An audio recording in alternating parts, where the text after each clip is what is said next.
দেখো বন্ধুরা, ইলিশ মাছের আজকে তেল ঝাল বানিয়েছি একদম নতুন ধরনের করে, নতুনভাবে। খুব টেস্ট হয় এভাবে বানালে। আমি যেভাবে বানিয়েছি, এখন খুব ইলিশ মাছ পড়ছে, সেই জন্য আজকে ইলিশ মাছের তেল ঝাল বানিয়েছি। এখানে একটা ইলিশ মাছ আমি 4 পিস করে নিয়েছি। লবণটা আগে থেকে মাখিয়ে রেখেছিলাম। এবার মাছের মধ্যে কিছু মশলা মাখিয়ে নেব। কিন্তু দেখো, ইলিশ মাছটার মধ্যে কত সুন্দর ডিমে ভরপুর, একদম ডিম হয়ে গেছে ভর্তি। আমি ডিমটা বার করে নিইনি, মাছের মধ্যে রেখে দিয়েছি। প্রচণ্ড ইলিশ মাছ পড়ছে এখন নদীতে, একদম টাটকা ইলিশ, এটা কোনো রকম বরফ চাপানো নয়। মাছটা লবণ আগে থেকে মাখিয়ে রেখেছিলাম। এবার একটু হলুদ, লঙ্কা, সরিষার তেল সব কিছু মাখিয়ে একটু ম্যারিনেট করে নেব। আমি একটু অন্য ধরনের করে আজকে মাছের তেল ঝালটা বানাবো, যেটা দিয়ে এক থালা ভাত একদম অনায়াসে খেয়ে নেবে। খুব ভালো করে আমি হাত দিয়ে মেখে নিচ্ছি চারিপাশটা, যাতে মশলাটা মাছটার মধ্যে ভালোভাবে চলে যায়। এখানে আমি মাছের তেল ঝালের জন্য নিয়েছিলাম 1 চামচ কালো সরিষা, 1 চামচ কালো সরিষা, আর নিয়েছি পোস্ত 1 চামচ, 3টে কাঁচা লঙ্কা। আমি সব কিছু খুব ভালো করে মিহি করে বেটে নিয়েছি। এবার কড়াতে সরিষার তেল দেব, একটু বেশি পরিমাণে দেব। তেলের মধ্যে দেব 5 ফোড়ন। 5 ফোড়ন ছাড়া তো মাছের ঝাল হবেই না, বিশেষ করে ইলিশ মাছের ঝাল।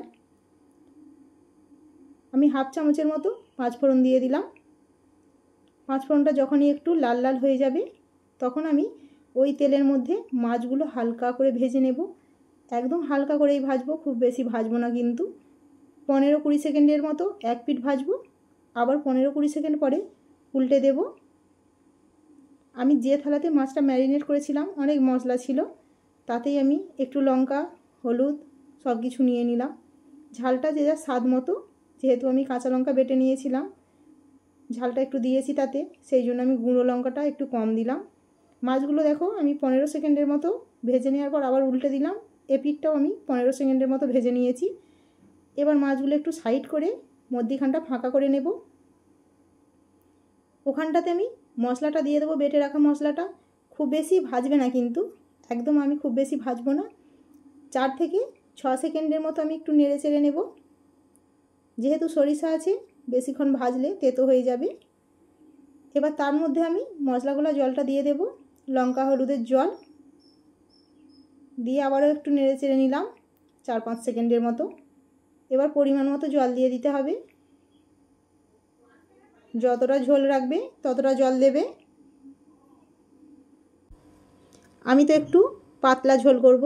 ইলিশ মাছের পাতলা ঝোল খুব ভালো লাগে খেতে, গরম গরম ভাতের সাথে। সব সময় তো টবকা ঝাল হয়, অনেকেই করে, এটা আবার একটু অন্য রকম। স্বাদ মতো লবণ দিয়ে দিলাম, দিয়ে এবার খানিকক্ষণ ফুটিয়ে নেব। 3 মিনিটের মতো ফুটিয়ে নিয়েছি। খুব বেশিক্ষণ আবার মাছ দিয়ে ফোটালে খেতে ভালো লাগে না। গ্যাসটা বন্ধ করে আমি 1 চামচ থেকে 1.5 চামচ সরিষার তেল দিয়ে দিয়েছি।